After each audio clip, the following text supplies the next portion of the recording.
자, 안녕하세요. 안녕하세요. 네, 지역사회 간호 담당하고 있는 김희영입니다. 여러분들한테 지역사회 간호하면은 뭐가 생각나세요? 라고 얘기하면 대부분이 어렵다. 그죠? 뭘 외워야 되는지도 모르겠다. 그죠? 그리고 뭘 포기해야 되는지도 모르겠고, 또 외우라고 해서 외웠는데 이거를 시험 문제에 어떻게 적용하는지도 모르겠다. 그래서 어떤 때 보면은 시험 문제 이렇게 해서 이게 답이잖아요. 이런 게 이론이 있잖아요. 그러면 아, 이게 여기에 적용이 돼요. 라고 하시는 분이 굉장히 많아요. 이러다 보니까 대부분 사람들은 지역사회는 철학이다. 이렇게 얘기하고, 아니야. 어떤 사람은 신학이다. 이렇게도 주장을 하고 있습니다. 그런데 지역사회 간호를 전공하는 제 입장에서는 분명히 지역사회는 외울 게 따로 있습니다. 그래서 저는 크게 4가지로 접근에 들어갈 거예요. 자, 하나는 반드시 외워야 될 게 있습니다. 자, 반드시 외워야 되는 거. 이걸 외워야, 이걸 암기해야 그 다음에 국시로 들어가셔야 돼. 근데 이거를 외우지도 않고 국시에 들어갔다. 그럼 당연히 떨어질 수밖에 없는 거죠. 그럼 이걸 반드시 외울 걸 다 외우면 어떻게 되느냐? 50% 정도는 맞을 수가 있을 거예요. 그래서 저는 이론 부분 우리 2달 하는데 2달 내내 이거를 제가 계속 부각을 시킬 겁니다. 그래서 어떻게 할 거냐면, 일단 제가 수업을 50분 하고 10분 쉴 건데 50분, 한 45분 정도 하고 45분, 한 40분 정도 이론을 하고요. 그 다음에 제가 오늘 나눠드릴 유인물이 있을 거예요. 유인물을 보시면 가로놓기가 되어 있을 거예요. 근데 가로놓기에는 바로 가로에다 답을 쓰지 마세요. 왜냐하면 이걸 가로 안에 답을 쓰면 이게 일회용밖에 안 돼요. 그래서 다른 포스트잇에다 답을 쓰셔서 그 다음에 지나다니면서 길거리 다니면서 이걸 들고 다니면서 쭉 머릿속에 생각하는 거예요. 그래서 항상 공부는 책상에 앉아서 하는 게 아니라 동량 공부, 지나다니면서 하는 겁니다. 이래야 머릿속에 좀 많이 암기가 되거든요. 그래서 요거를 하시고, 그 다음에 그 뒤에 보시면, 우리 책에도 보시면, 책에 몇 쪽이냐면 19쪽인가요? 필수 문제가 있어요. 자, 필수 문제 보이시죠? 그래서 40분 이론하고 가로놓기 하고 필수 문제 할 겁니다.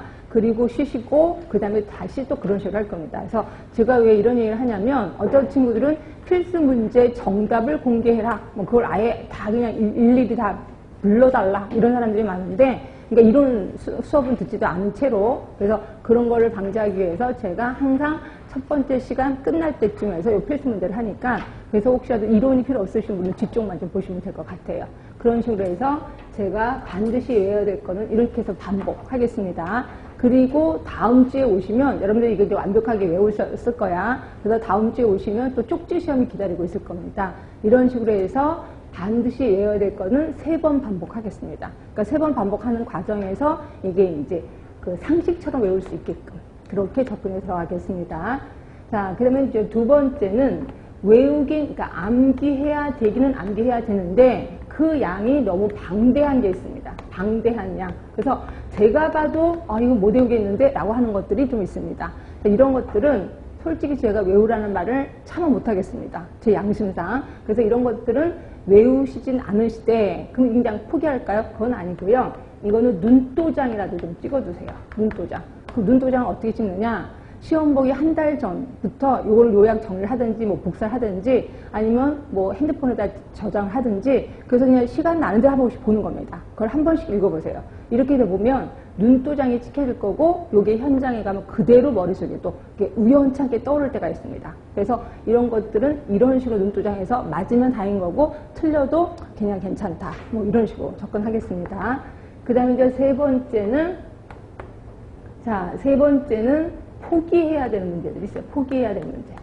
자, 이거는 제 이제 전공하는 사람 입장에서 볼 때는 되게 중요해요. 근데 여러분들이 너무 힘들어 하더라고요. 그래서 저는 이 부분을 포기하자, 과감하게. 그래서 이 부분에 대해서 여러분들이 설명을 해달라면 해줄 수는 있지만, 근데 여러분들 되게 힘들어요. 꼭 이 부분을 하다 보면 꼭 졸게 되더라고요. 그래서 이 부분은 그냥 과감하게 포기를 하겠습니다.